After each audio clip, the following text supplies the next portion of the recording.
So I may have to feed a capsule and immediately to pick up. Audio test is already done. 1947 अंग्रेजों ने भारतीय हाथों में सत्ता इसी हॉल में सौंपी और भारत के संविधान का स्वरूप भी इसी हॉल में तैयार किया गया। लेकिन कैप्सूल की हमें वो कमेंट्री करनी है। हाँ बस ठीक है। Okay. And at the commencement of the first session of each year, the President shall address both houses of Parliament assembled together and inform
Good morning. It is with a deep sense of history and anticipation that we, Pradeep Sharma, नमस्कार. and I, Niti Ravindran, greet you this morning from the Central Hall of Parliament in New Delhi. The President of India, Mr. K.R. Narayanan, has arrived escorted by his very smart bodyguards on their horses with their pennants flying.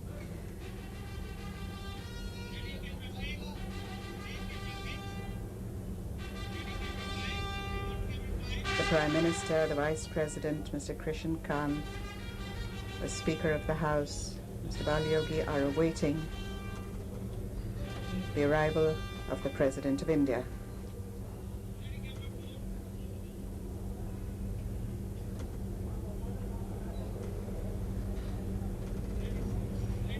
The budget session begins today, and as is the custom, the President of India addresses both Houses of Parliament assembled together here in the Central Hall in a short while from now. He is being escorted now to the Central Hall. As we came through gate number 1, there was a Sanskrit stanza. Pradeep, please read that. हाँ, ये है अयम निजा परोवेति गणना लघु चेतसाम उदार चरितानाम तु वसुदैव कुटुंबकम. और इसका अर्थ ये है, ये मेरा, ये तेरा सोचना, ये संकुचित विचार है. हम सभी के लिए ये पूरा विश्व एक परिवार है. That translates in English, that one is mine and the other a stranger, is the concept of little minds. But to the large-hearted, the world itself is their family. Today, the Central Hall is bedecked with flowers to greet the President, members of both houses, this 23rd of February 2000, the first day of the first session in the new millennium. Pradeep? और राष्ट्रपति महोदय के साथ उपराष्ट्रपति श्री कृष्णकांत, लोकसभा अध्यक्ष श्री बालयोगी, प्रधानमंत्री श्री अटल बिहारी वाजपेयी वो धीरे धीरे अब संसद भवन के केंद्रीय कक्ष की ओर प्रस्थान करते हुए और थोड़ी ही देर बाद दोनों सदनों का ये संयुक्त अधिवेशन यहाँ आरंभ होगा और राष्ट्रपति महोदय इस अधिवेशन को संबोधित करेंगे. A sense of history, yes, because it is here in Parliament that the entire range of activities of this nation is discussed and destinies are shaped and molded. It was here where they are about to enter, in the Central Hall of Parliament, where the transfer of power from British to Indian hands took place, and the Indian Constitution was framed in this Central Hall. नितिया, मैं ये भी बताना चाहूंगा कि जो ये central hall है संसद भवन का, इसके गुंबद का व्यास 98 फुट या लगभग 30 मीटर है और ये माना जाता है कि संसार के भव्यतम गुंबदों में से एक है.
honorable members, it gives me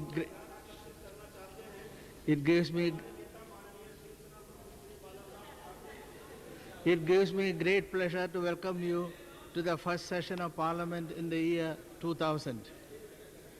I felicitate the members and extend to all of you my best wishes for the successful completion of the budgetary and legislative business that lies ahead. Last month, India completed 50 years as a republic. It was a proud moment in the history of this ancient civilization, which re-emerged as a free and democratic nation in the modern era. For all of us, the last 50 years have been a triumph of tribulation, of achievement and shortfalls. The golden jubilee of our republic is hence an occasion for both celebration and reflection. If the global march of democracy was the hallmark of the 20th century, India has won worthy laurels for not only being the largest democracy in the world, but also zealously preserving it against all odds. The entire world looks to India with hope and expectation. Our founding fathers did their duty by giving us a great republican constitution. It is now our responsibility to transform our democracy into an effective instrument for economic, social and cultural development of every Indian. As the father of the nation always exhorted us during our struggle for freedom, we must ensure that the first claim on the fruits of development belongs to the poor and the weak. The constitution which India adopted 50 years ago has served us well. It has been a reliable guarantor of parliamentary democracy, secularism and fundamental rights which all of us cherish. It has also inspired the spread of democratic consciousness in our society, empowering Dalits, Adivasis, backward classes and women, and making our system of governance more participative and progressive. While keeping the basic structure and salient features of the Constitution inviolate, it has, however, been necessary to examine the experience of the past 50 years to better achieve the ideals enshrined in the Constitution. The government has therefore set up a broad-based Constitution Review Commission. The recommendations of this commission will be presented before Parliament, which is the supreme decision-making body in Indian democracy. India has undoubtedly had many spectacular achievements in the past 5 decades. There is no other experiment in human history where 1 billion people belonging to so many different traditions are living and striving together for a better life without being denied their rights and freedoms. We cannot, however, be satisfied with this alone. As the experience of many newly independent and developing nations has shown, 50 years is a long time to achieve all-round progress for all. If the first half-century of our republic makes any demand on us, it is simply this: we must lose no more time to eradicate mass poverty, remove illiteracy, and assure basic minimum services to all our fellow citizens. While accomplishing this historic task, we must simultaneously strengthen social justice, promote gender justice, remove regional imbalances, and bridge the rural-urban divide. India cannot achieve the strength and prosperity that we all desire and that our country is capable of if vast areas and large sections of our population remain deprived and poor. Faster economic growth is a precondition for removing social and regional imbalance in development. The economic reform started in the beginning of the last decade with the express intention of accelerating economic growth were a historical necessity. The shortcomings that have crept into our development process over the decades needed to be removed. It is a matter of pride and satisfaction that our country has implemented these reforms without social unrest and with a high degree of political consensus. These reforms are now yielding desired results in several areas. The sustainable rate of growth of our economy has increased. Our industry and financial system have become stronger, and more competitive. The government is committed to accelerating the pace of economic reforms and to broadening their scope. At the same time, we shall make conscious and concerted efforts to bring the fruits of economic reforms to those regions and communities that have so far not benefited from them. The approach to India's economic development may have changed in the past 10 years, but the goals of equity and social justice have not. We shall redouble our efforts to ensure that the poor and the deprived have an even greater stake in economic reforms than at present. We realize that this is essential for mobilizing people's enthusiastic participation in the development process. The agenda for a proud and prosperous India, which is a common policy document of the government of the National Democratic Alliance, provides the framework for faster development with equity and employment. The government's record of speeding up the work of taking decisions on policy issues and the passage of pending legislation shows its determination to fulfill the promises made in this agenda. The government will continue to vigorously pursue a coherent plan of economic reforms. These reforms will cover agriculture, industry, public enterprises, fiscal consolidation and devolution, tax reform, financial sector reform, foreign investment policies. Most importantly, they will also cover policies for improving the performance of key infrastructure sectors, namely power, roads, railways, ports, civil aviation, telecommunications, and petroleum. We are primarily a rural nation and most of our people depend on agriculture for their livelihood.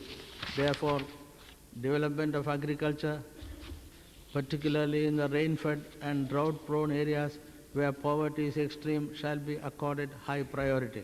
This would call for substantial capital formation in agriculture and investment and in areas where productivity has been relatively low. As the agricultural sector still employs about 2/3 of our total workforce, greater investment in agriculture, including agri-businesses, would be mobilized to enhance employment opportunities and create greater prosperity in rural areas. The government will shortly finalize the national agriculture policy to address these issues. At present, the programs relating to conservation, development and management of land resources are scattered in different ministries and departments in the central government. There is an imperative need to put in place an integrated mechanism capable of responding effectively to the challenges of managing our scarce land resources, especially those arising from globalization, liberalization and privatization. Government will therefore bring all programs and schemes as well as institutional infrastructure relating to land in rural areas under control of the newly created Department of Land Resources in the Ministry of Rural Development. Special programs for the generation of productive wage employment in the rural areas, especially for creating permanent infrastructure assets and self-employment opportunities for the unemployed youth, will be given greater thrust. The Swarna Jayanti Gram Rosgar Yojana, the Jawahar Gram Samriddhi Yojana, and the restructured employment assurance scheme will be vigorously implemented and closely monitored. The process of urbanization has led to a rapid rise in the proportion of Indians living in cities and towns. Sadly, the rate of growth of urban infrastructure, civic amenities has not matched the explosion of our urban population. The government realizes that urban renewal is critical to the emergence of new and resurgent India. This calls for a better coordination among the centre, the states and municipal authorities to effectively implement the policies and programs on urban employment, housing construction, transportation and other utilities. The government will facilitate increased public and private investment in the development of physical and social infrastructure with an emphasis on improving the living conditions of the urban poor. It will step up efforts to promote good municipal governance. Our nation's future lies with our children and youth. The government will soon set up a national commission on children to promote and channel all of the efforts in the government and non-government sectors to achieve their all-round development and to unleash their creative energies both now and when they grow up. All existing programs for sports and youth affairs will be reviewed and reactivated to give effect to our resolve to encourage physical, social and cultural development of our young men and women. A decision has been taken to launch Sarva Shiksha Abhiyan to ensure that every child in the age group of 6 to 14 goes to a school or an education guarantee center or a back-to-school camp by 2003. We shall intensify efforts to involve the non-governmental sector in higher and technical education. The government proposes to come out with a policy that will fully incorporate non-governmental efforts within the national endeavor to provide education for all. Women constitute half the Indian population, but their status in our society is poor. They are largely excluded from decision-making in public life. No nation can progress unless its women enjoy good health, are literate, and are equal partners with men in the socio-economic and political processes. Our Constitution guarantees equality and non-discrimination between men and women, and we are committed to achieving this objective. Constitution 85th Amendment Bill 1999 seeking to provide reservation of not less than one-third of the seats for women in Lok Sabha and in legislative assemblies of states was introduced in the Lok Sabha during the last session. The Department of Women and Child Development will also soon finalize a national policy for empowerment of women which aims to mainstream gender into laws, policies, programs and budgetary allocations of the government. The Indira Mahila Yojana will be made more effective and expanded to 450 more blocks. India has one of the largest populations of older people in the world. In recent years, there has been a withering away of the joint family system which has exposed elderly people to emotional neglect and lack of physical support. The government has formulated a national policy on older persons and has established a national council for older persons to focus on problems faced by our senior citizens. An expert committee has recently submitted a report on a proposed pension scheme for old age security which is being examined by the government. A decision will be taken on this scheme shortly.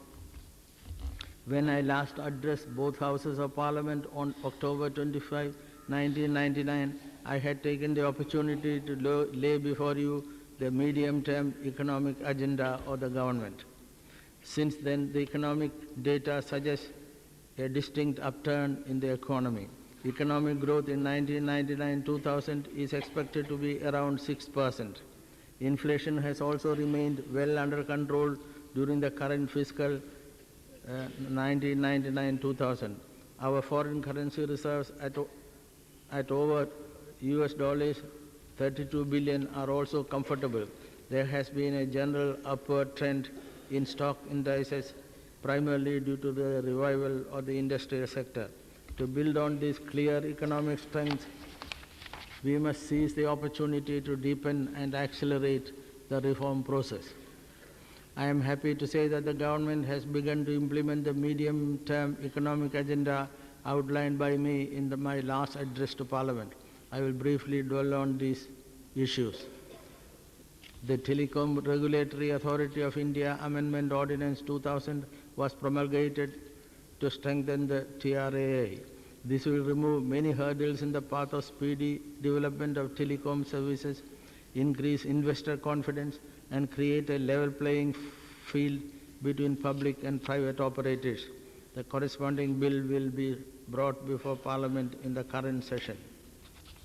A group of experts has been constituted to recommend a new legislation reflecting the phenomenon of the convergence of IT, telecom and TV in place of the Indian Telegraph Act 1885. C.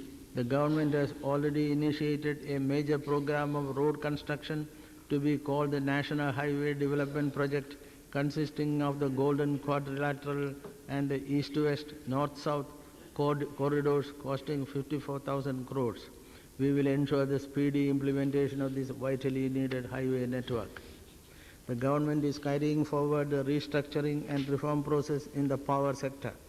Emphasis has been given on development of hydel power, particularly in the northeastern parts of the country.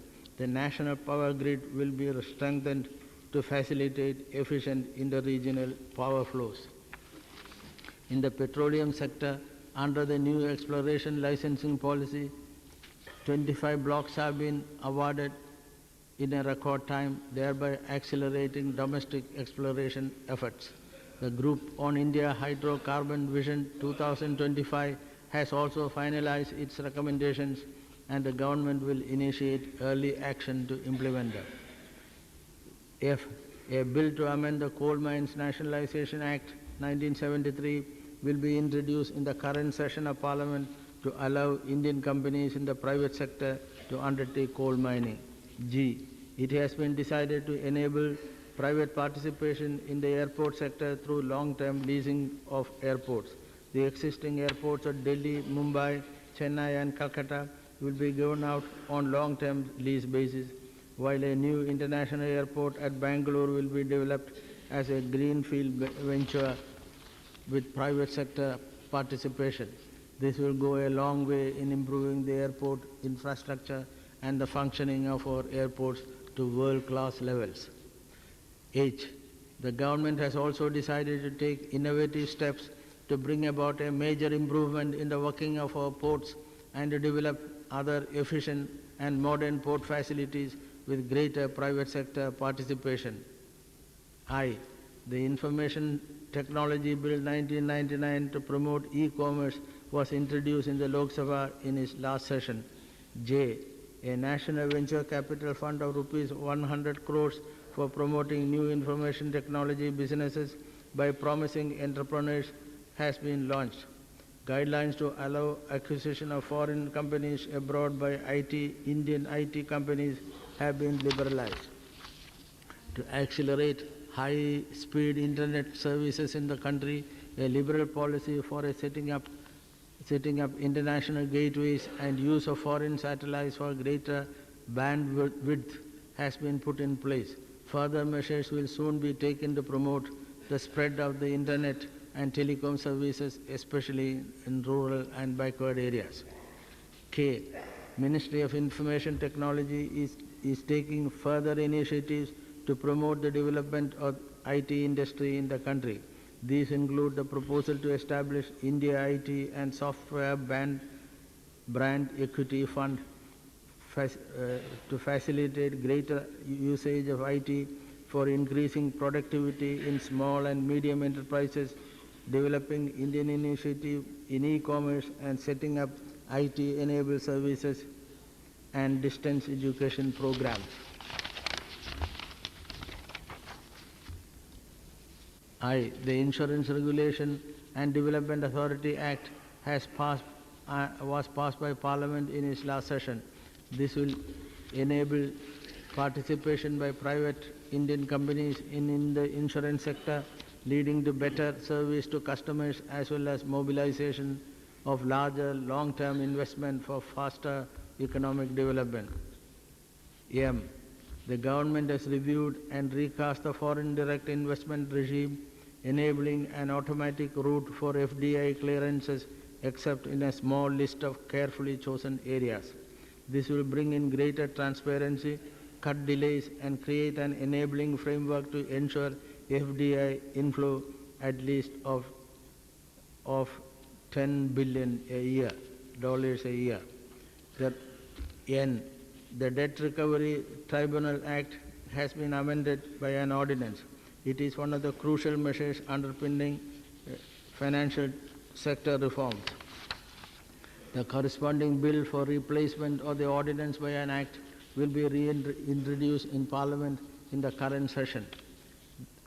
O. The second Labour Commission has been constituted to suggest changes in various laws in order to achieve the goals of labor welfare, generation of additional employment, higher investment, and accelerated industrial growth. A major milestone in tax reforms was achieved with the introduction of a uniform rate of sales tax throughout the country from January 1, 2000. This was made possible by close cooperation between the center and the state. As a progressive step towards further tax rationalization, the states have also decided to move over to a value-added tax regime with effect from April 1, 2001. A large number of outdated or inessential laws and regulations have been removed from the statute book. This is part of the government's continuing effort to speed much-needed legal reforms. However, the growing fiscal deficit continues to be an area of considerable concern. This is undoubtedly the most challenging and macroeconomic management problem faced by us. The deficit reduces public investment, crowds out private investment, raises interest rates, and generates inflationary pressure. The burden of interest payments continues to be large at about 4% of GDP, accounting for about 2/3 of tax revenue of the central government net or state share. As the interest burden on government borrowing increases, it limits the ability of the government to expand health and education services and anti-poverty programs. Subsidies on non-merit goods, which are currently very high, have to be brought down and phased out. For India to sustain its accelerated growth with high employment coupled with modest inflation, the growing fiscal deficit needs to be contained. We have to adopt measures to curb the rising trend of non-planned expenditure. These require difficult decisions relating to the quality of government expenditure, downsizing the government, recovery of economic costs for goods and services, and greater austerity in government spending. The program of disinvestment and restructuring of public sector undertakings also needs to be accelerated. Our tax system must be modernized for improving tax to GDP ratio. If we achieve fiscal consolidation, then given our stable macro framework, India can truly hope to achieve growth rates of well over 7% in the coming years. If sacrifices have to be made for achieving this challenging goal, they are well worth making, because the long-term rewards of restructuring will benefit all Indians and will far outweigh the temporary costs. The financial condition of the states is very worrisome. State government finances have shown signs of rapid deterioration in the 90s. The year 1998-99 witnessed a very high gross fiscal deficit of states amounting to more than rupees 75,000 crores, touching a level of 4.3% of GDP. This is indeed an unsustainable situation. The deteriorating trend in the fiscal position of state governments needs to be urgently reversed. The central government has therefore initiated necessary measures in consultation with the states to seek policy reforms aimed at fiscal correction and consolidation to bring about long-term sustainability of the fiscal position of the states. The government is committed to the speedy economic development of the northeastern states. The Northeastern Council is being expanded to include Sikkim, and we shall strive to make it an effective agency for accelerated development of these states. In a meeting last month at Shillong, the Prime Minister, accompanied by the Home Minister, Defence Minister, Finance Minister, and the Deputy Chairman of the Planning Commission, reviewed development and security issues with the governors and chief ministers of the northeastern states and Sikkim. All assistance is being provided to these northeastern states that are affected by terrorism and anti-social activities. The government has announced an ambitious program of rupees 10,200 crores for socio-economic development of the northeastern states and Sikkim. This program includes new initiatives in industry, health, education and security. It will also give a major impetus to infrastructure development in the region, especially power, roads, railways, aircraft, airports and telecommunications. An important objective of this initiative is to create large-scale local employment. Trade with neighboring countries is also going to be a thrust area for development of this region. The super cyclone that struck Orissa in the end of October caused the death of thousands of people and devastated the social and economic life of a large section of the state's population.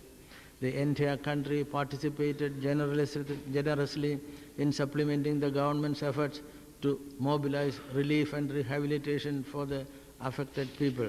We express our appreciation for the excellent work done by the armed and paramilitary forces, the meteorological department, the railways, port authorities, other government departments and agencies like the Food Corporation of India, relief teams sent by the state governments, as well as non-governmental and charitable organizations. To minimize the effects of natural calamities, the government has set up a high-powered committee to prepare natural disaster management plan. This will review existing arrangements for preparedness for natural disasters and their mitigation. It will recommend measures for strengthening the organizational structures and formulate a comprehensive model plan for natural disaster management at the national, state and district levels.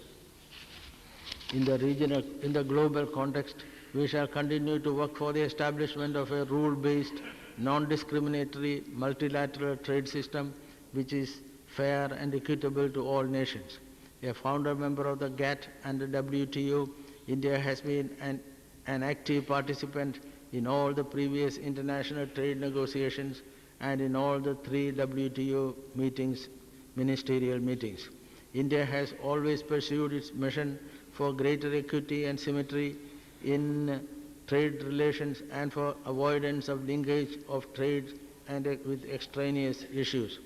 Economic integration cannot advance if the interests of the poor are ignored. As a developing country, India is sensitizing other member nations to this reality. We would continue to persevere for equitable implementation of the provisions of the Uruguay round of negotiations. In the months following the military coup in Pakistan, there has been a marked increase in Pakistan-sponsored cross-border terrorism targeted especially at our security forces. There has been an increase in Pakistani firing across the border. These developments underline the need for constant vigil by our defense forces. However, the threat of terrorist attacks is one that affects all Indian citizens. We must, as a people, become more security conscious in the face of unremitting terror campaign against our country. For its part, government is fully alert to all threats to India's external and internal security. We are prepared to meet any challenge to our territorial integrity and to our open democratic way of life.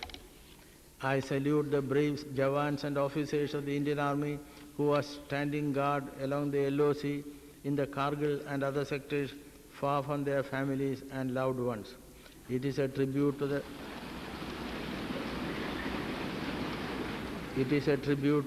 courage, discrimination and dedication of our forces that they have withstood freezing temperatures, minus 40 degrees Celsius and below the hardship of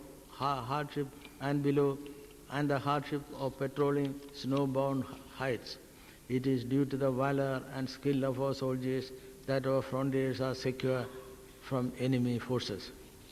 The Subramanian Committee appointed by the government to inquire into the events and circumstances that formed the backdrop to Pakistan's armed incursion into Kargil and other parts of the LOC has submitted its report. This will be tabled in Parliament during this session. The government is committed to take all necessary follow-up measures after a thorough scrutiny of the committee's recommendations. Backing up our soldiers and our defense scientists and defense production units, I am happy to inform the honorable members that since I last addressed both houses of Parliament, our defense scientists have added two major successes to their list of achievements. The short-range quick reaction time surface-to-air missile Trishul has been successfully tested. The remote-controlled Nishant has been successfully flight tested. Our defense production units have proved their capability to produce sophisticated defense equipment. Production in ordnance factories in the first 9 months has been higher by 33% compared to the corresponding period last year.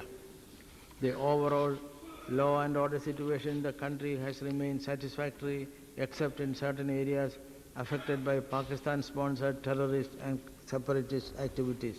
Terrorist violence has been most pronounced in Jammu and Kashmir, especially after Pakistan's defeat in Kargil and the military coup in Islamabad.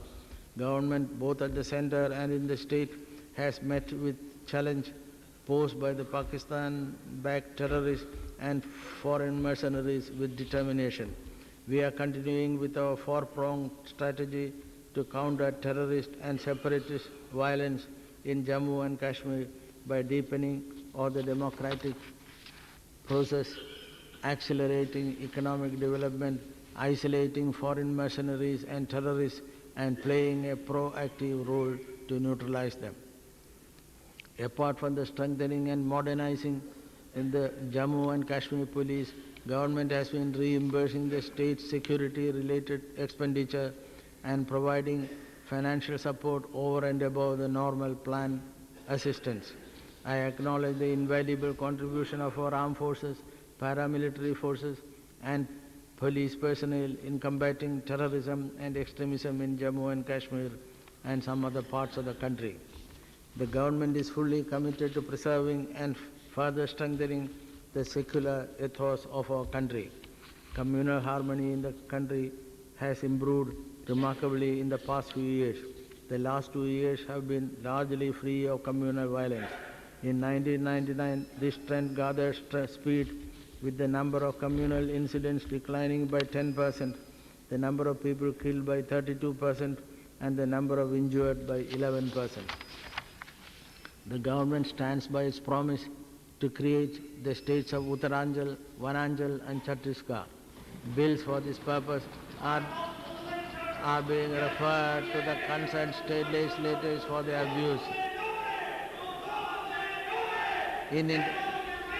The Interstate Council has been reconstituted. Based on the experience of its working in the past, the government will make it an effective platform for further harmonizing the relations between the center and the states and among the states themselves. Our space program continues to forge ahead in establishing systems that are crucial for telecommunications, broadcasting, meteorology, disaster warning, and management of natural resources. India has established indigenous capability to launch Indian remote sensing satellites into the required polar sun-synchronous orbit. We are now well on our way to develop geosynchronous satellite launch vehicle. The INSA system is one of the largest domestic satellite systems in the world, and the next satellite in this system, INSAT 3B, is awaiting launch. It is scheduled to be commissioned in March-April 2000. The government continues to pursue its policy of harnessing nuclear energy for peaceful purposes for the welfare of the people. All our nuclear plants have been operating smoothly, and their average capacity factor has increased from 75% to 78%. India's 11th nuclear power reactor at Kaiga in Karnataka achieved first criticality on September 21, 1999 and has been connected to the grid. The 12th nuclear power reactor at Rawat Bhata in Rajasthan achieved first criticality on December 24, 1999. The government is fully committed to support science and technology in the interest of national development and national security. However, a serious concern that needs addressing is that not enough young men and women are taking up careers in research and development. The government is committed to reversing this trend by guaranteeing our highly talented young persons an attractive career profile so that they can produce world-class research and technological development while living and working in India. The government is committed to rapidly moving towards electronic governance, which will ensure better citizen-government interface and greater transparency. In order to increase accessibility to and application of computers, the government has intensified efforts in developing and promoting software for popular applications in Indian languages. I am happy that many state governments have also taken major steps to complement the Centre's thrust to make India a front runner in the IT revolution. India's foreign policy of non-alignment and peaceful coexistence is relevant to the multipolar world of today. This is based on the principle of protecting our vital interests and promoting our national ideals. The government continues to pursue the policy of continuously expanding and deepening its friendly, close, wide-ranging and constructive relations with our neighboring countries, Nepal, Bangladesh, Sri Lanka, Myanmar, Maldives and Bhutan. Regular interaction with these countries have contributed to further strengthening of ties and mutual appreciation of each other's interests, sensitivities and concerns. However, Pakistan has shown no inclination to end its policy of aiding and abetting cross-border terrorism and its hostile anti-India propaganda. Pakistan's role in acts of terror has been recently underscored by the hijacking of the Indian Airlines flight from Kathmandu. Irrefutable evidence has been provided by the government about the Pakistani origins of the hijackers as well as the role of the Pakistan officials placed in Kathmandu. We sincerely hope that Pakistan will reverse this policy of hostility towards India so that normal relations could be restored. The return of peace and tranquility in Afghanistan is important for the stability of our region. It is also necessary for curbing narco-terrorism. Above all, it is needed for the people of Afghanistan with whom we have age-old ties. It is only through the setting up of a broad-based government in Kabul, truly representative of all ethnic groups, and the cessation of Pakistani interference that peace can be restored in Afghanistan.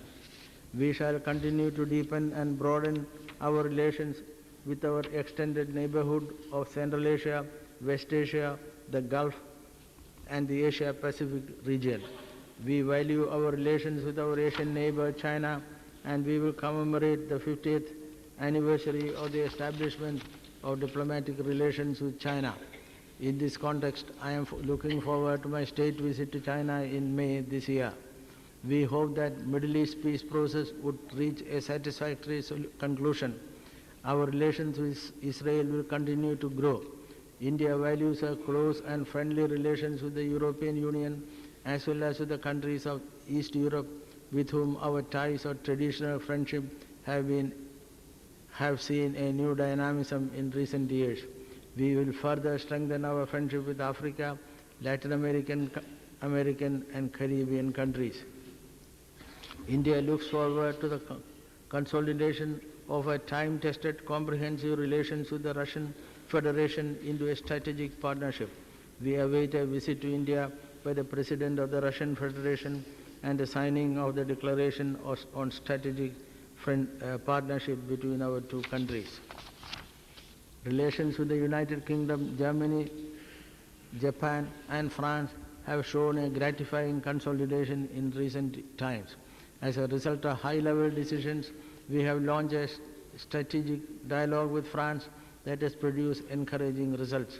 The Indo-China Forum has also imparted a new dynamism to our engagement with France in the fields of culture, science and technology and business.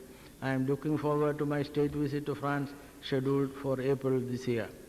The government has continued to engage the United States in a serious dialogue on security, non-proliferation and disarmament issues predicated on India's maintaining a credible minimum nuclear deterrent.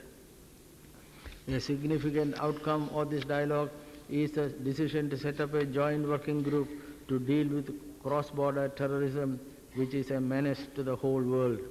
We expect that President Clinton's visit to India next month will pave the way for a broad-based, multidimensional expansion of our bilateral relations.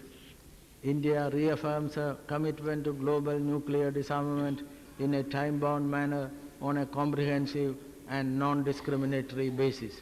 While addressing ministerial disarmament initiatives and treaties, the government will continue to abide by the imperative of preserving India's strategic autonomy. The growing challenge posed by non-conventional threats, in particular by terrorism to global security, calls for urgent international cooperation and action so that this can be dealt with effectively. We call for the early adoption and implementation of a comprehensive convention on international terrorism. India shall participate in any global effort to battle this crime against humanity. Our vision of achieving higher growth rate is not aimed at benefiting only the rich or the middle class. On the contrary, the poor are the center of our developmental efforts. We must recognize that we cannot improve the lot of the common man without achieving high rates of growth in our economy. Only an expanding economy can ensure growing employment and rising incomes for all. Unless India's GDP grows at a brisk rate of 7 to 8% a year, there is no way we can banish poverty and underdevelopment. Higher growth alone will ensure that we can mobilize larger and larger resources for the social sector, for education, health, drinking water, sanitation and roads, particularly for those living in the villages and in urban slums. Towards this end, the government stands committed to implement the social and economic agenda outlined in my last address to both houses of Parliament. Honourable members, we begin the budget session today after transacting record legislative business in the last winter session of Parliament. Apart from financial business arising out of the general and railway budgets and the statutory requirement of replacing 2 ordinances by bills, we have a large agenda of legislative business relating to all-round development of our economy and society. The government is keen to complete this agenda in this very session. I convey my best wishes to you all. Jai Hind.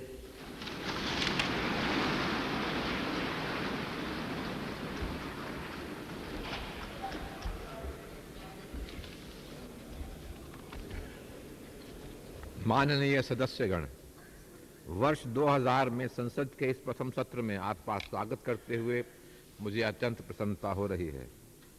मैं सदस्यों को बधाई देता हूं और इस सत्र में प्रस्तुत किए जाने वाले बजट तथा विधायी कार्य को सफलतापूर्वक पूरा करने के लिए आप सभी को अपनी शुभकामनाएं देता हूं। पिछले महीने ही भारत के गणराज्य के रूप में 50 वर्ष पूरे किए। इस प्राचीन सभ्यता के इतिहास में एक गौरवमय क्षण था। ये सभ्यता आधुनिक युग में एक स्वतंत्र और लोकतांत्रिक राष्ट्र के रूप में उभरी है। हमारे गणराज्य की स्वर्ण जयंती उत्सव व चिंतन दोनों का ही अवसर इसलिए है क्योंकि पिछले 50 वर्ष में हम सबको सफलताओं की खुशियों के साथ साथ मुश्किलों का सामना करना पड़ा और उपलब्धियों के साथ साथ कमियों का भी अनुभव हुआ है। अगर विश्व भर में लोकतंत्र का प्रसार 20वीं शताब्दी का प्रमाण चिन्ह रहा है तो भारत ने न केवल विश्व के सबसे बड़े लोकतंत्र के रूप में बल्कि सभी विषमताओं को झेलते हुए उत्साहपूर्वक इसे संभाल कर रखने के लिए भी समुचित सम्मान प्राप्त किया है। संपूर्ण विश्व की निगाहें भारत की तरफ आशा और प्रत्याशा के साथ उठी हैं। हमारे संविधान निर्माताओं ने हमें एक महान लोकतांत्रिक संविधान देकर अपने कर्तव्य का पालन किया था।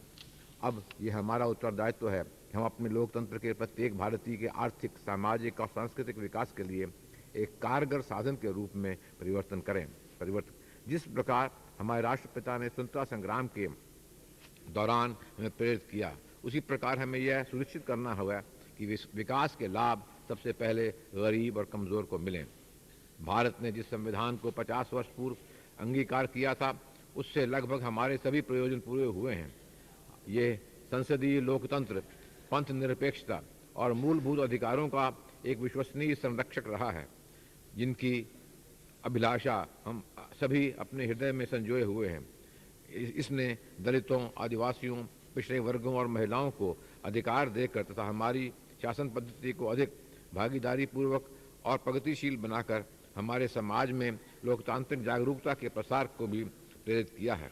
फिर भी संविधान के मूल ढांचे और उसकी प्रमुख विशेषताओं को अक्षुण्ण रखते हुए यह आवश्यक हो गया है कि पिछले 50 वर्षों के अनुभव की जांच की जाए, जिससे कि संविधान में प्रतिष्ठापित इन आदर्शों को बेहतर ढंग से प्राप्त किया जा सके। इसलिए सरकार ने व्यापक आधार वाले संविधान समीक्षा आयोग का गठन किया है। इस आयोग की सिफारिशें संसद के समक्ष रखी जाएंगी और भारतीय लोकतंत्र के में निर्णय लेने वाली सर्वोच्च संस्था है। निस्संदेह भारत ने पिछले 5 दशकों में अनेक प्रभावशाली उपलब्धियां हासिल की हैं। मानव इतिहास में ऐसा कोई अन्य दृष्टांत नहीं रहा है जहां भिन्न भिन्न परंपराओं वाली 100 करोड़ की जनता मिलजुल कर रह रही हो, वह बेहतर जीवन के लिए संघर्षरत हो और उन्हें उनके अधिकारों एवं आज़ादी की छूट हो। बहरहाल हम केवल इसी से संतुष्ट नहीं रह सकते। हाल ही में आज़ाद हुए और अनेक विकासशील देशों के अनुभव से पता चलता है कि सभी के लिए चहुमुखी प्रगति करने के लिए 50 वर्ष का एक लंबा समय है। आज हमारे गणराज्य की आधी शताब्दी बीतने के बाद समय की मांग यही है कि हम अपनी जनता की गरीबी का उन्मूलन करने, निरक्षरता हटाने और अपने सभी साथी नागरिकों के लिए मूलभूत न्यूनतम सेवाएं सुनिश्चित करने के लिए और अधिक समय न गंवाएं। इस ऐतिहासिक कार्य को पूरा करते समय हमें चाहिए कि हम इसके साथ ही सामाजिक न्याय को सुदृढ़ करें, महिला पुरुष के बीच सामान्य न्याय को प्रोत्साहित करें, क्षेत्रीय असंतुलन खत्म करें और गांव एवं शहर में अंतर कम करें।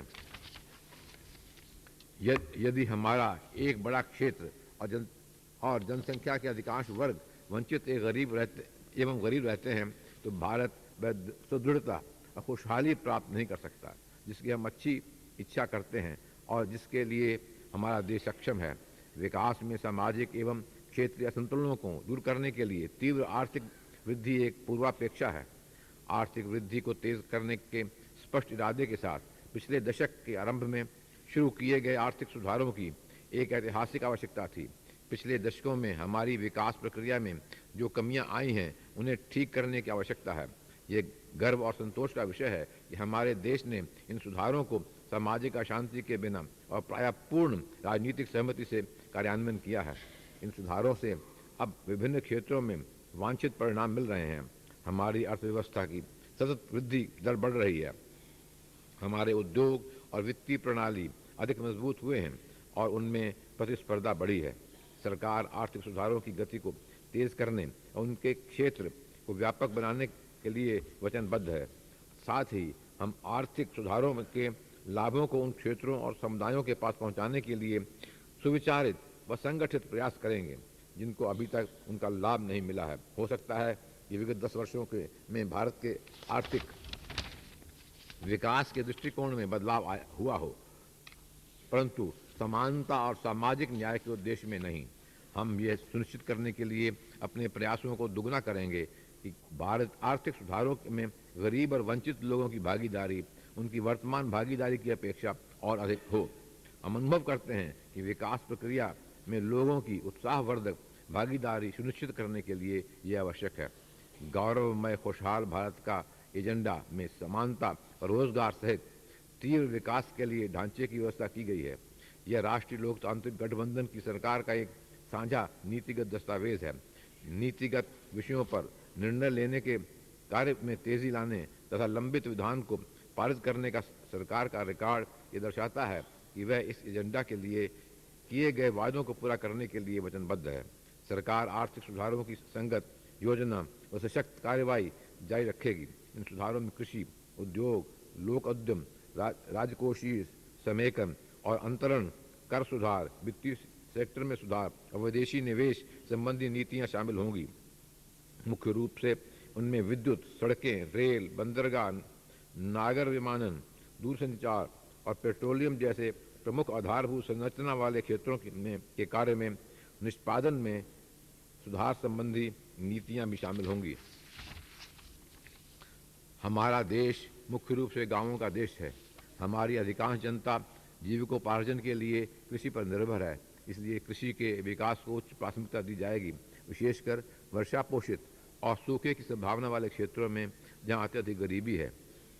इसके लिए कृषि में पर्याप्त पूंजी की व्यवस्था करने तथा अपेक्षाकृत कम उत्पादकता वाले क्षेत्रों में निवेश करने की आवश्यकता होगी। क्योंकि हमारी कुल जनशक्ति का 2/3 भाग अभी भी कृषि क्षेत्र में कार्यरत है। ग्रामीण क्षेत्रों में रोजगार के अवसर बढ़ाने और अधिक खुशहाली लाने के लिए कृषि व्यापार सहित कृषि में अधिक निवेश की व्यवस्था की जाएगी। सरकार शीघ्र ही राष्ट्रीय कृषि नीति को अंतिम रूप देगी, जिसमें इन मुद्दों का पर ध्यान दिया जाएगा। इस समय भूमि संसाधनों के संरक्षण, विकास और प्रबंध से संबंधित कार्यक्रम केंद्र सरकार के विभिन्न मंत्रालयों और विभागों में चलाए जा रहे हैं। यह अत्यावश्यक है कि एक एकीकृत कार्य प्रणाली तैयार की जाए, जो हमारे दुर्लभ भूमि संसाधनों के प्रबंध की चुनौतियों का कारगर ढंग से सामना करने में सक्षम हो, विशेषकर वे जो सार्वभौमिकरण, उदारीकरण और निजीकरण से उत्पन्न होती हैं। इसलिए सरकार उन सभी कार्यक्रमों और योजनाओं तथा ग्रामीण क्षेत्रों में भूमि से संबंधित संस्थागत आधारभूत संरचना को ग्रामीण विकास मंत्रालय में नवनिर्मित भूमि संसाधन विभाग के नियंत्रणाधीन लाएगी। विशेषकर बेरोजगार युवाओं के लिए स्थायी आधारभूत संरचना पर संपत्तियां और स्वरोजगार के अवसर सृजित करने के लिए ग्रामीण क्षेत्रों में उत्पादनकारी मजदूरी रोजगार पैदा करने के विशिष्ट कार्यक्रमों का पर अधिक जोर दिया जाएगा। स्वर्ण जयंती, ग्राम स्वरोजगार योजना, जवाहर ग्राम समृद्धि योजना और पुनर्गठित सुनिश्चित की जाएगी। रोजगार योजना को प्रभावी रूप से कार्यान्वित किया जाएगा और उसे ध्यानपूर्वक मॉनिटर किया जाएगा।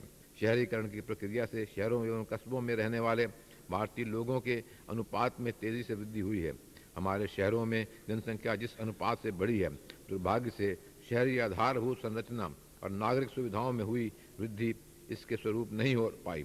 सरकार इस बात को अच्छी तरह समझती है कि एक नए और पुनरुत्थान के पथ पर अग्रसर भारत के लिए शहरी नवीकरण निर्णायक महत्व रखता है। इसके लिए शहरी रोजगार, आवास निर्माण, परिवहन और अन्य जनोपयोगी सेवाओं संबंधी नीतियों व कार्यक्रमों को प्रभावी रूप से कार्यान्वित करने हेतु केंद्र सरकार, राज्य सरकारों और नगर प्राधिकरणों के बीच बेहतर समन्वय की आवश्यकता है। सरकार भौतिक और सामाजिक आधारभूत संरचना के विकास में संवर्धित सार्वजनिक व निजी निवेश को सुकर बनाएगी, जिसमें शहरी गरीब वर्ग के रहन सहन की स्थिति को सुधारने पर बल दिया जाएगा। वह अच्छे नगरीय शासन को बढ़ावा देने के लिए भी ज़्यादा प्रयास करेगी। हमारे देश का भविष्य हमारे बच्चों और युवाओं पर है। सरकारी और गैर सरकारी क्षेत्रों में सभी प्रयासों को बढ़ावा देने के लिए सरकार शीघ्र ही बच्चों के लिए एक राष्ट्रीय आयोग की स्थापना करेगी, जिससे कि उनके चहुमुखी विकास का लक्ष्य प्राप्त किया जा सके और उनकी वर्तमान एवं भावी अर्थात दोनों प्रकार की रचनात्मक शक्तियों को उजागर किया जा सके।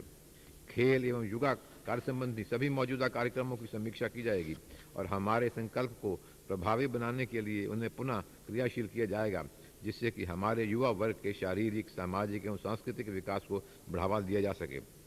सर्व शिक्षा अभियान को आरंभ करने के लिए एक निर्णय लिया गया है, जिसका प्रयोजन ये सुनिश्चित करना है कि सन 2003 तक 6 से 14 वर्ष के आयु वर्ग का हर बच्चा स्कूल या किसी शिक्षा गारंटी केंद्र अथवा बैक टू स्कूल कैंप में जाए। हम उच्चतर एवं तकनीकी शिक्षा में गैर सरकारी क्षेत्र की भागीदारी के लिए और ज़्यादा प्रयास करेंगे। सरकार एक नीति चलाना चाहती है जिसका उद्देश्य सभी को शिक्षा प्रदान करने के राष्ट्रीय प्रयास में गैर सरकारी प्रयासों को पूरी तरह समाविष्ट करना होगा। भारत की आधी जनसंख्या महिलाओं की है, परंतु हमारे समाज में उनकी स्थिति कमज़ोर है। उन्हें सार्वजनिक जीवन में निर्णय लेने में प्रायः शामिल नहीं किया जाता है। कोई भी देश उस समय तक प्रगति नहीं कर सकता जब तक कि उसकी महिलाओं का स्वास्थ्य अच्छा न हो, वे साक्षर न हों और सामाजिक, आर्थिक एवं राजनीतिक प्रक्रियाओं में पुरुषों के साथ बराबर ही हिस्सेदार न हों। हमारे संविधान में इस बात की व्यवस्था की गई है कि पुरुषों और महिलाओं में समानता हो और उनके बीच कोई भेदभाव न हो, और हम इस उद्देश्य की प्राप्ति के लिए वचनबद्ध हैं। संविधान संशोधन विधेयक 1999 पिछले सत्र के दौरान लोकसभा में पेश किया गया था, जिसमें लोकसभा और राज्यों की विधानसभाओं में महिलाओं के लिए कम से कम 1/3 सीटें आरक्षित करने की व्यवस्था की गई है। महिला और बाल विकास विभाग शीघ्र ही महिला अधिकारिता संबंधी एक राष्ट्रीय नीति को अंतिम रूप देगा, जिसका उद्देश्य सरकार की विधियों, नीतियों, कार्यक्रमों और बजटीय आवंटनों के मामले में उन्हें मुख्य धारा में शामिल करना है। इंदिरा महिला योजना को और प्रभावी बनाया जाएगा तथा उसका विस्तार और 450 प्रखंडों में किया जाएगा। विश्व में वृद्ध व्यक्तियों की सर्वाधिक आबादी वाले देशों में भारत भी है। हाल के समय में संयुक्त परिवार प्रथा खत्म होती जा रही है, जिससे वृद्ध लोगों की भावनात्मक उपेक्षा हुई है व उनकी देखभाल में कमी आई है। सरकार को वृद्ध लोगों के संबंध में एक राष्ट्रीय नीति बनाई है। इस हमारे वरिष्ठ नागरिकों द्वारा जिन समस्याओं का सामना किया जा रहा है, उन समस्याओं पर ध्यान केंद्रित करने के लिए एक राष्ट्रीय वृद्ध जन परिषद की स्थापना की गई है। एक विशेषज्ञ समिति ने वृद्ध लोगों की सुरक्षा के लिए प्रस्तावित पेंशन योजना के बारे में एक रिपोर्ट हाल ही में प्रस्तुत की है। सरकार इसकी जांच कर रही है, जिसके बारे में निर्णय शीघ्र लिया जाएगा। जब मैंने पिछली बार 25 अक्टूबर 1999 को संसद के दोनों सदनों को संबोधित किया था, उस समय मुझे सरकार के मध्यावधिक सार्थिक एजेंडा को आपके समक्ष रखने का अवसर मिला था। तब से अर्थव्यवस्था में स्पष्ट सुधार का संकेत आर्थिक आंकड़ों में मिलता है। वर्ष 1999-2000 के दौरान आर्थिक वृद्धि दर लगभग 6% होने की आशा है। वर्तमान वित्त वर्ष 1999-2000 के दौरान मुद्रास्फीति भी काफ़ी नियंत्रण में रही है। हमारा विदेशी मुद्रा भंडार भी संतोषजनक है, जो इस समय 32 बिलियन अमेरिकी डॉलर से अधिक है।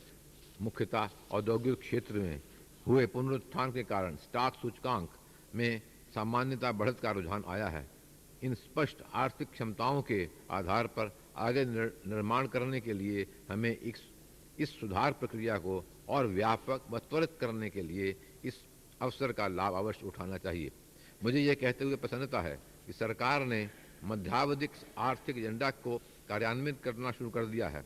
इसकी रूपरेखा मैंने संसद के अपने पिछले संबोधन में प्रस्तुत की थी। मैं उनमें से कुछ मुद्दों का संक्षिप्त रूप से उल्लेख करना चाहूँगा। भारतीय दूरसंचार विनियमन प्राधिकरण को सुदृढ़ करने के लिए भारतीय दूरसंचार विनियमन प्राधिकरण संशोधन अध्यादेश 2000 प्रख्यापित किया गया। इससे दूरसंचार सेवाओं के त्वरित विकास के रास्ते में आने वाली अनेक बाधाएं दूर हो सकेंगी। निवेशकों का विश्वास बढ़ेगा और सार्वजनिक एवं निजी ऑपरेटरों के मध्य एक समान आधार बनाया जा सकेगा। इस विधेयक को संसद में चालू सत्र में पेश किया जाएगा। भारतीय तार अधिनियम 1885 के स्थान पर एक ऐसे नए विधान की सिफारिश करने के लिए विशेषज्ञों का एक ग्रुप बनाया गया है, जिसमें सूचना प्रौद्योगिकी, दूरसंचार और टीवी के अभिसरण की घटनाक्रम का उल्लेख हो। सरकार ने राष्ट्रीय राजमार्ग विकास परियोजना के नाम से सड़क निर्माण का एक बृहद कार्यक्रम 54,000 करोड़ रुपए की लागत पर पहले शुरू कर दिया है, जिसमें स्वर्णिम चौमार्गीय और पूर्व पश्चिम उत्तर दक्षिण मार्ग भी शामिल हैं। हम यह सुनिश्चित करेंगे कि इस अति आवश्यक राजमार्ग नेटवर्क का कार्यान्वयन शीघ्र हो। सरकार पुनर्संरचना और सुधार की इस प्रक्रिया को विद्युत क्षेत्र में कार्यान्वित कर रही है। जल विद्युत के विकास पर विशेषतः देश के पूर्वोत्तर हिस्सों में बल दिया गया है। प्रभावी अंतरप्रादेशिक विद्युत प्रवाहों को सुकर बनाने के लिए राष्ट्रीय पावर ग्रिड को सुदृढ़ बनाया जाएगा। पेट्रोलियम क्षेत्र में अन्वेषण की नई लाइसेंस नीति के अंतर्गत 25 प्रखंड दिए गए हैं, जो एक रिकॉर्ड है। इसके द्वारा घरेलू अन्वेषण प्रयासों को त्वरित किया जा रहा है। इंडिया हाइड्रोकार्बन विजन 2025 संबंधी ग्रुप ने अपनी सिफारिशों को अंतिम रूप दे दिया है और सरकार उन्हें कार्यान्वित करने के लिए शीघ्र कार्रवाई करेगी। कोयला खान राष्ट्रीयकरण अधिनियम 1973 को संशोधित करने के लिए एक विधेयक संसद के वर्तमान सत्र में पेश किया जाएगा। इसमें भारतीय कंपनियों को निजी क्षेत्र में कोयला खनन की अनुमति होगी। हवाई अड्डों को दीर्घावधिक लीज पर देकर हवाई अड्डा क्षेत्र में निजी भागीदारी को समर्थ करने का निर्णय लिया गया है।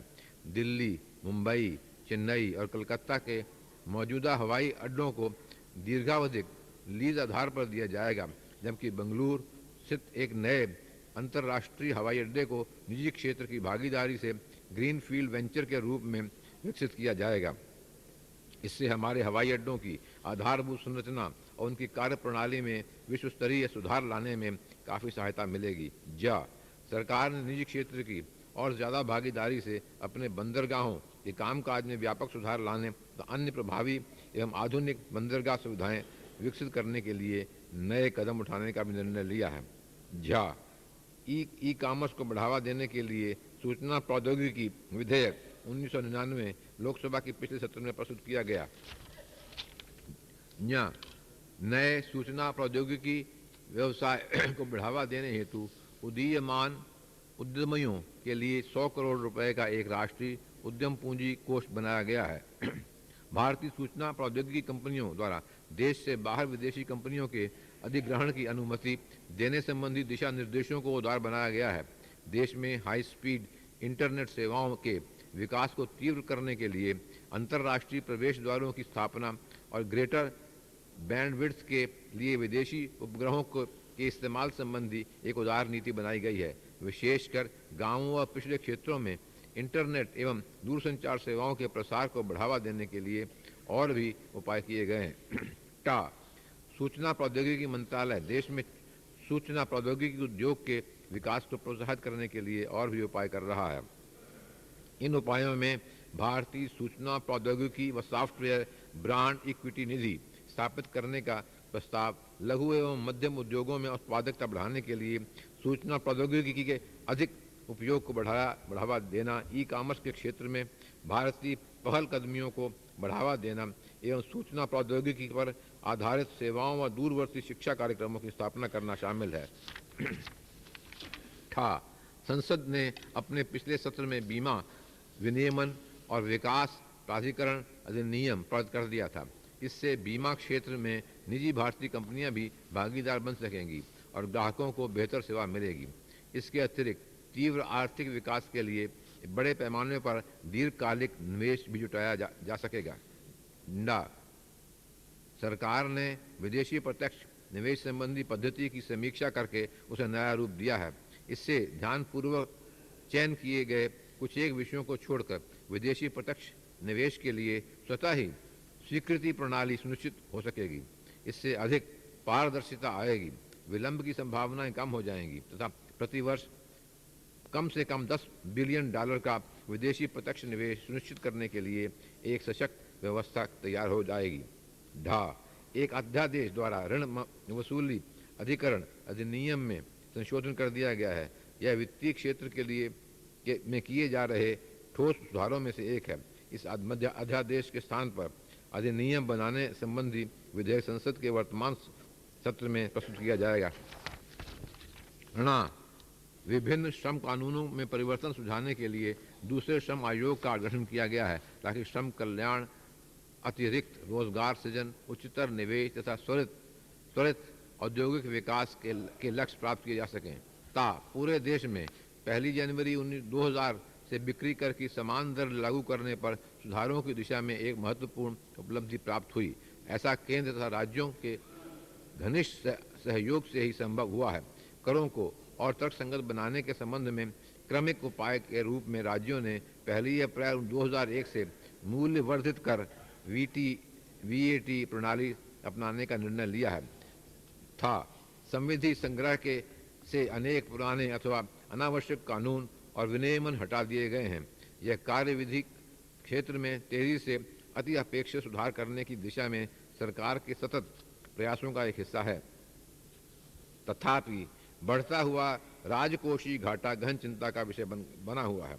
यह निस्संदेह सर्वाधिक चुनौतीपूर्ण बृहद आर्थिक प्रबंधन संबंधी समस्या है जिसका हम सामना कर रहे हैं। घाटे से सरकारी निवेश कम हो जाता है, निजी निवेश में मुश्किलें आने लगती हैं, ब्याज दरें बढ़ जाती हैं और मुद्रास्फीति पर दबाव बनने लगता है।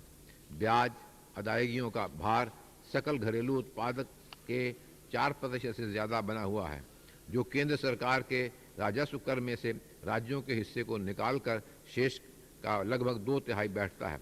क्योंकि सरकार द्वारा लिए गए ऋणों पर ब्याज भार बढ़ जाता है, स्वास्थ्य और शिक्षा सेवाओं तथा गरीबी उन्मूलन कार्यक्रमों का विस्तार करने की सरकार की क्षमता सीमित होती जाती है। नॉन मेरिट वस्तुओं पर सब्सिडी को, जो इस समय बहुत अधिक है, कम करके चरणबद्ध रूप से समाप्त करना होगा। यह इस समय सकल घरेलू उत्पाद की 11% है, जो चौंका देने वाली बात है। अगर बड़े पैमाने पर रोजगार उपलब्ध कराते हुए व मुद्रास्फीति पर अंकुश रखते हुए भारत ने त्वरित विकास करते रहना है, तो राजकोषीय घाटे को नियंत्रित करना आवश्यक है। हमें गैर योजना खर्च की बढ़ती प्रवृत्ति को रोकने के प्रयास करने होंगे। उसके लिए सरकारी खर्च के स्वरूप, सरकार के आकार को कम करने, माल और सेवाओं की आर्थिक लागत की वसूली और सरकारी खर्च में किफ़ायत बरतने संबंधी कठोर निर्णय लेने होंगे। विनिवेश और सरकारी क्षेत्र के उपक्रमों के पुनर्गठन संबंधी कार्यक्रम में भी तेजी लाने की आवश्यकता है। कर और सकल घरेलू उत्पाद के अनुपात में सुधार लाने के लिए हमारी कर प्रणाली को नया स्वरूप देना होगा। यदि हम वित्तीय सुदृढ़ता प्राप्त कर लें, तो भारत अपनी टिकाऊ मैक्रो फ्रेमवर्क की बुनियाद पर आने वाले वर्षों में सही मायने में 7% से अधिक की वृद्धि कर दर प्राप्त करने की आशा कर सकता है। यदि इस चुनौतीपूर्ण लक्ष्य को प्राप्त करने के लिए त्याग करने पड़े, तो वे अवश्य करने लायक हैं, क्योंकि पुनर्संरचना और दीर्घावधिक उपलब्धियों से सभी भारतवासियों को लाभ होगा और वे इस पर आने वाली अस्थायी लागत से कहीं अधिक होंगे। राज्यों की वित्तीय स्थिति भी काफ़ी चिंताजनक है। राज्य सरकारों के वित्तीय आंकड़ों से पता चला है कि 90 के बाद उनकी वित्तीय स्थिति अत्यधिक खराब हुई। वर्ष 1998-99 के आंकड़ों से पता चलता है कि राज्यों का सकल राजकोषीय घाटा बहुत अधिक रहा, जो 75,000 करोड़ रुपए से ज़्यादा बैठता है, और यह सकल घरेलू उत्पाद के 4.3% तक पहुंचा है। ये वास्तव में असहनीय स्थिति है। राज्य सरकारों की वित्तीय स्थिति में गिरावट, इस प्रवृत्ति को तत्काल बदलने की आवश्यकता है। इसलिए केंद्रीय सरकार ने नीति में सुधार करने के लिए राज्यों के परामर्श से आवश्यक उपाय करने आरंभ किए हैं। इन उपायों का उद्देश्य राजकोषीय स्थिति का सहीकरण व समेकन तथा उनकी इस स्थिति को दीर्घकाल रूप में टिकाऊ बनाना है। सरकार पूर्वोत्तर राज्यों के तीव्र आर्थिक विकास के लिए वचनबद्ध है। पूर्वोत्तर परिषद का विस्तार किया जा रहा है ताकि उसमें सिक्किम को शामिल किया जा सके। उन राज्यों के त्वरित विकास के लिए हम इसे एक प्रभावी एजेंसी बनाने का प्रयास करेंगे। पिछले माह शिलांग में हुई बैठक में प्रधानमंत्री ने पूर्वोत्तर राज्यों और सिक्किम के राज्यपालों और मुख्यमंत्रियों के साथ विकास और सुरक्षा मामलों की समीक्षा की थी। इस बैठक में प्रधानमंत्री के साथ गृह मंत्री, रक्षा मंत्री, वित्त मंत्री और योजना आयोग के उपाध्यक्ष भी थे। इन पूर्वोत्तर राज्यों को, जो उग्रवाद और समाज विरोधी गतिविधियों से प्रभावित हैं, सभी सहायता मुहैया कराई जा रही है। सरकार ने पूर्वोत्तर राज्यों और सिक्किम के सामाजिक आर्थिक विकास के लिए 10,200 करोड़ रुपए से अधिक एक महत्वाकांक्षी योजना की घोषणा की है। इस योजना में उद्योग, स्वास्थ्य, शिक्षा और सुरक्षा के क्षेत्र में अनेक नए कार्यक्रम शामिल हैं। इससे इस क्षेत्र में आधारभूत व्यवस्था, विशेष रूप से विद्युत, सड़कों, रेलों, हवाई अड्डों और दूरसंचार के विकास की गति में अधिक वृद्धि आएगी। इस पहल का एक महत्वपूर्ण उद्देश्य स्थानीय लोगों के लिए बड़े पैमाने पर रोजगार सृजन करना है। इस क्षेत्र के विकास के लिए पड़ोसी देशों के साथ व्यापार को भी महत्व देना होगा। अक्टूबर के अंत में उड़ीसा में आए भयंकर समुद्री तूफान से हजारों लोगों को जान के हाथ धोना पड़ा और राज्य की जनसंख्या के एक बड़े भाग का सामाजिक और आर्थिक जनजीवन तहस नहस हो गया। प्रभावित लोगों को राहत पहुंचाने और उनके पुनर्वास के लिए सरकार के प्रयासों में मदद करने के लिए पूरे देश में उदारतापूर्वक योगदान दिया।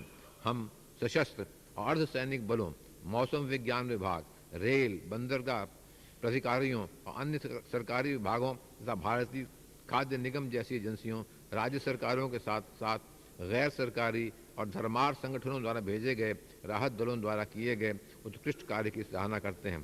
प्राकृतिक आपदाओं के प्रभाव को कम करने के लिए सरकार ने प्राकृतिक आपदा प्रबंध योजना तैयार करने हेतु एक उच्चाधिकार प्राप्त समिति का गठन किया है।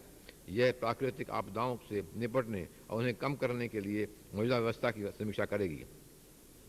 ये संगठनात्मक व्यवस्था को सुदृढ़ बनाने के लिए उपाय सुझाएगी और राष्ट्रीय, राज्य और जिला स्तरों पर प्राकृतिक आपदा प्रबंध हेतु एक व्यापक मॉडल योजना तैयार करेगी। विश्व परिप्रेक्ष्य में हम नियमानुसार गैर विभेदकारी बहुपक्षीय व्यापार प्रणाली की स्थापना के लिए कार्य करते रहेंगे जो सभी देशों के लिए उपयुक्त और समान हो। गैट और विश्व व्यापार संगठन का संस्थापक सदस्य होने के नाते भारत ने पिछली सभी अंतर्राष्ट्रीय व्यापार वार्ताओं और विश्व व्यापार संगठन की तीनों मंत्री स्तरीय बैठकों में सक्रिय रूप से भाग लिया है। भारत ने व्यापार संबंधों में अधिक समानता और एकरूपता लाने एवं असंगत विषयों को व्यापार से न जोड़ने के अपने मिशन को हमेशा सतत रूप से आगे बढ़ाया है। यदि गरीबों के हितों की अनदेखी की जाती है तो आर्थिक एकीकरण नहीं किया जा सकता। विकासशील देश होने के नाते भारत इस वास्तविकता से अन्य सदस्य देशों को अवगत करा रहा है। हम उरुग्वे दौर की चर्चाओं में लिए गए निर्णयों के उचित कार्यान्वयन के लिए निरंतर प्रयास करते रहेंगे। पाकिस्तान में सेना द्वारा सत्ता हथियाने के बाद के महीनों में पाकिस्तान समर्थित सीमा पार आतंकवाद बढ़ा है, जिसका निशाना मुख्य रूप से हमारे सुरक्षा बल हैं। सीमा पार से पाकिस्तानी गोलाबारी में वृद्धि हुई है। इन गतिविधियों से हमारे सुरक्षा बलों द्वारा लगातार चौकसी बरते जाने की आवश्यकता और स्पष्ट हो गई है। हालांकि आतंकवादी हमलों का खतरा ऐसा है जिसका असर भारत के सभी नागरिकों पर पड़ता है। हमें अपने देश के विरुद्ध निरंतर चल रहे आतंकवादी अभियान को देखते हुए एकजुट होकर सुरक्षा के प्रति और अधिक सजग रहना चाहिए। इसकी अपनी ओर से सरकार देश की बाह्य और आंतरिक सुरक्षा के सभी खतरों के प्रति पूरी तरह सतर्क है। हम अपनी राष्ट्रीय अखंडता, अपनी खुली लोकतांत्रिक जीवन शैली के प्रति किसी भी चुनौती का सामना करने के लिए तैयार हैं। मैं अपनी सेना के बहादुर जवानों और अफसरों का अभिनंदन करता हूं, जो अपने परिवारों और प्रियजनों से कहीं दूर करगिल और अन्य क्षेत्रों में नियंत्रण रेखा पर सजग प्रहरी की भांति खड़े रहें। यह हमारी सेनाओं के अदम्य साहस, दृढ़ निश्चय और निष्ठा का प्रतीक है। उन्होंने शून्य से 40 डिग्री सेल्सियस और उससे भी कम जमा देने वाले तापमान को सहन करते हुए बर्फ से ढकी चोटियों पर जोखिम उठाकर पहरा दिया है। ये हमारे जवानों का साहस और कौशल ही है जिसकी वजह से हमारी सीमाएं शत्रु सेनाओं से सुरक्षित हैं। सरकार द्वारा गठित सुब्रमण्यम समिति ने अपनी रिपोर्ट प्रस्तुत कर दी है।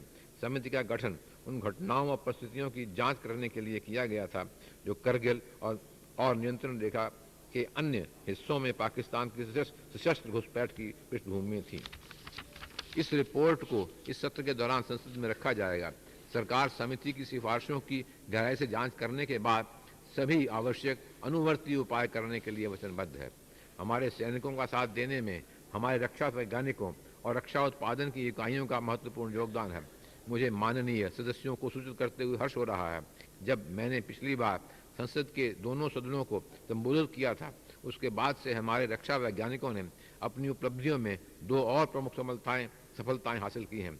कम दूरी पर मार करने वाली, शीघ्रता से प्रतिक्रिया करने वाली और ज़मीन से हवा में वार करने वाली मिसाइल त्रिशूल का सफल परीक्षण किया गया है।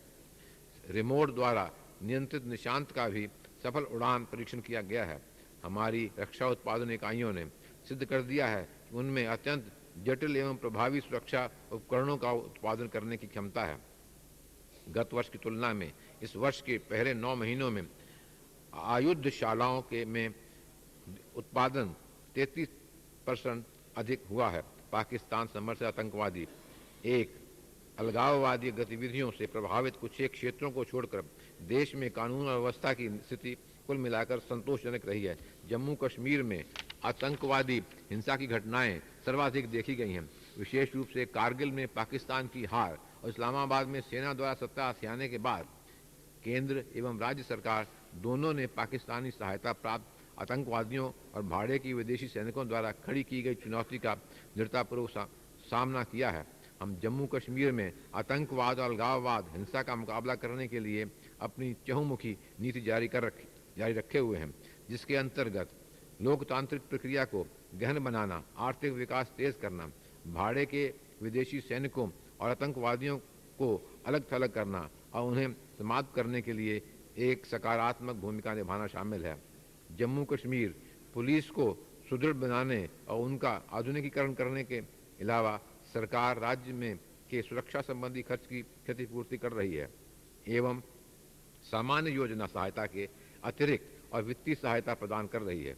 मैं जम्मू कश्मीर और देश के कुछ अन्य भागों में आतंकवाद और उग्रवाद का सामना करने में अपनी सशस्त्र सेनाओं, अर्धसैनिक बलों और पुलिस कर्मियों के बहुमूल्य योगदान की सराहना करता हूँ।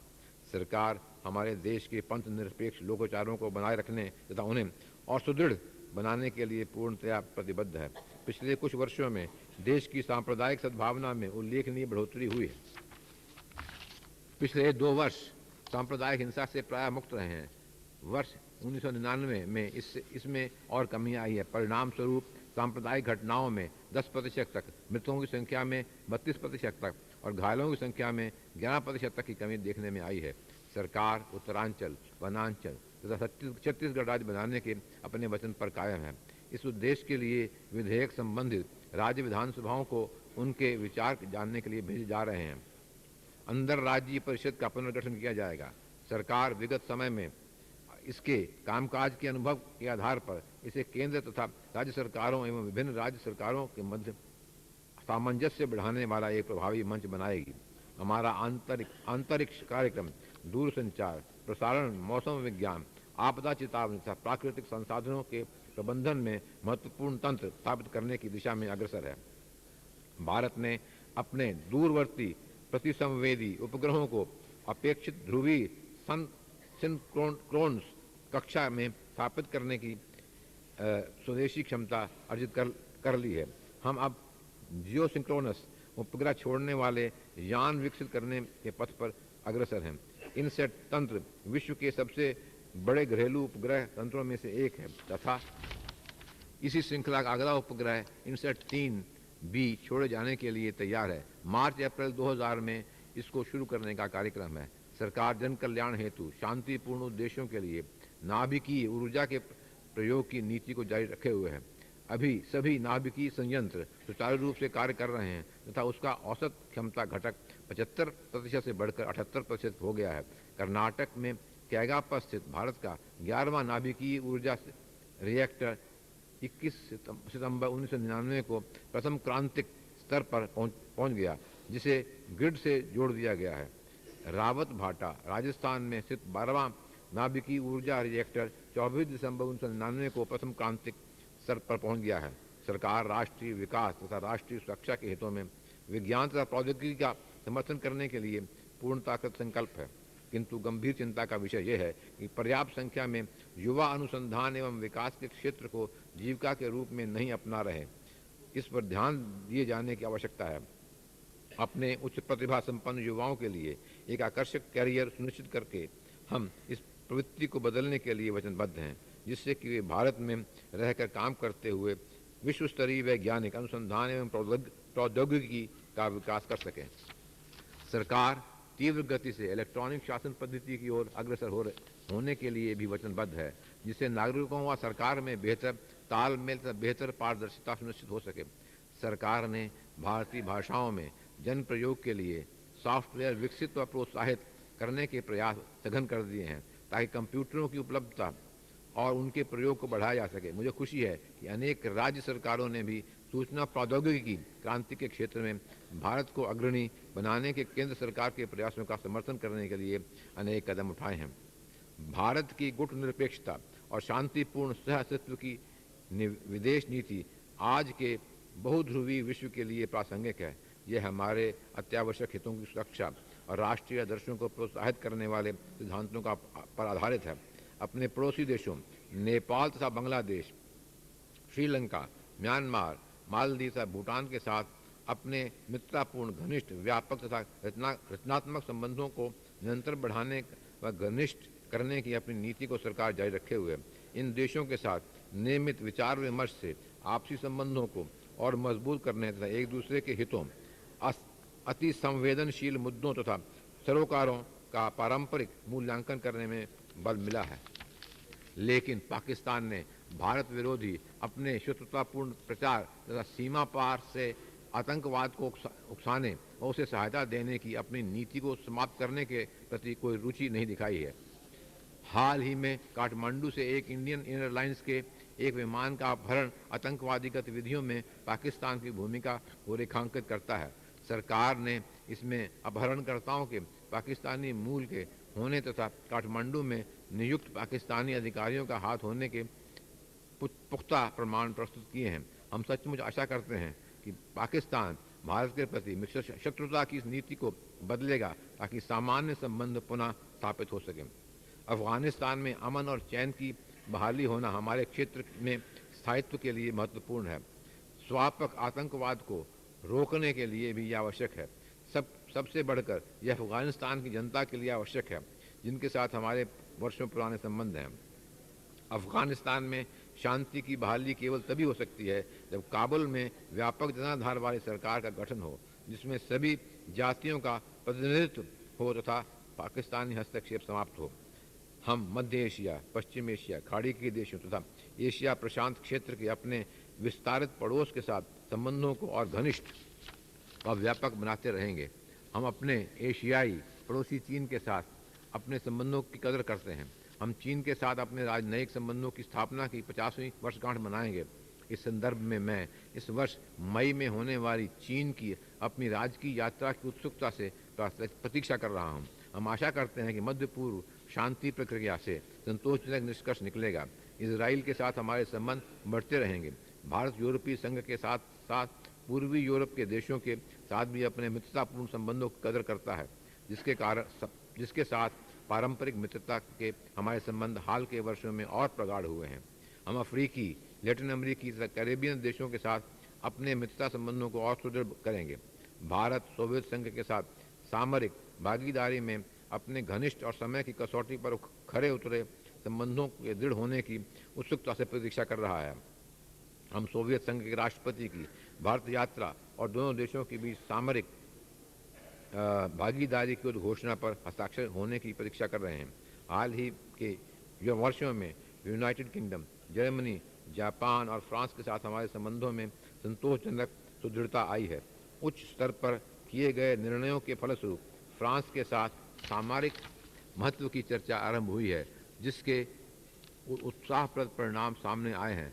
इंडो फ्रेंच फोरम ने भी संस्कृति, विज्ञान एवं प्रौद्योगिकी और व्यापार क्षेत्र में फ्रांस के साथ हमारे संबंधों में नई ऊर्जा का संचार किया है। इस वर्ष अप्रैल में होने वाली फ्रांस की अपनी राजकीय यात्रा की मुझे उत्सुकता प्रतीक्षा है।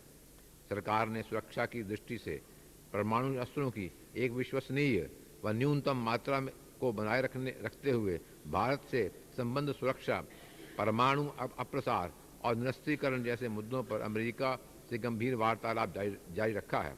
इस बातचीत का एक महत्वपूर्ण परिणाम संयुक्त कार्य दल की स्थापना का निर्णय है, जो सीमा पार से होने वाले आतंकवाद से निपटेगा। यह आतंकवाद पूरी दुनिया के लिए खतरा है।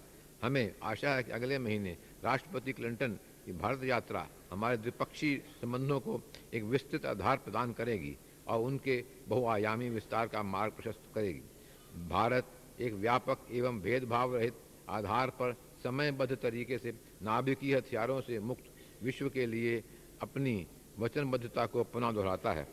बहुपक्षीय निरस्त्रीकरण के लिए पहलकदमी करते हुए संधियां निष्पादित करते समय सरकार भारत की सामरिक स्वायत्तता अक्षुण्ण रखने की अनिवार्यता का पालन करती रहेगी। भूमंडलीय सुरक्षा के लिए बढ़ते हुए गैर परंपरागत खतरों, विशेषतया अंतर्राष्ट्रीय आतंकवाद के कारण बढ़ती चुनौतियों के लिए तत्काल अंतर्राष्ट्रीय सहयोग और कार्रवाई की आवश्यकता है, ताकि इनके प्रभावी तरीके से निपटा जा सके। हम अंतर्राष्ट्रीय आतंकवाद पर एक व्यापक समझौते को शीघ्र स्वीकार करने एवं उसे अमल में लाने का आह्वान करते हैं। भारत मानवता के विरुद्ध इस अपराध से लड़ने के किसी भी भूमंडलीय प्रयास में योगदान करेगा। उच्च वृद्धि दर की प्राप्ति के संबंध में हमारी सोच केवल अमीर या मध्य वर्ग को लाभ पहुंचाने पर ही केंद्रित नहीं है, बल्कि निर्धन वर्ग की ही हमारे सभी विकास संबंधी प्रयासों का केंद्र बिंदु है। हमें ये मानना पड़ेगा कि हम अर्थव्यवस्था में उच्च वृद्धि दर प्राप्त किए बिना आम आदमी की हालत में सुधार नहीं ला सकते। अर्थव्यवस्था के विस्तार से ही रोजगार के बढ़ते अवसर और सभी के लिए बढ़ती आय सुनिश्चित की हो सकती है। जब तक भारत का सकल घरेलू उत्पाद प्रतिवर्ष 7 से 8% की त्वरित दर से नहीं बढ़ता, तब तक गरीबी और पिछड़ेपन से छुटकारा मिलने की कोई संभावना नहीं है।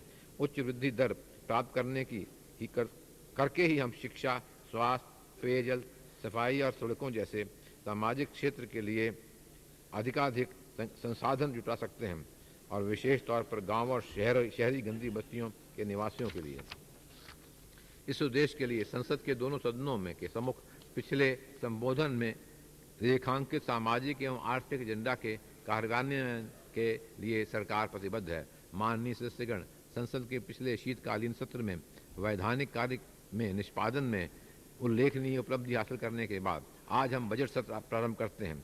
आज बजट एवं रेल बजट से संबंधित वित्तीय कार्य और 2 अध्यादेशों को विधेयक बनाने की वैधानिक आवश्यकता के अलावा हमारी अर्थव्यवस्था व समाज के सर्वांगीण विकास से संबंधित विधायी कार्य का एक व्यापक एजेंडा हमारे समक्ष है। सरकार इस एजेंडा को इसी सत्र में पूर्ण करने के लिए तत्पर है। आप सबको मेरी हार्दिक शुभकामनाएं।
And that concludes the President's address here in this beautiful, packed Central Hall of Parliament. The Vice President of India, Mr. Krishan Kant, delivered the address in Hindi.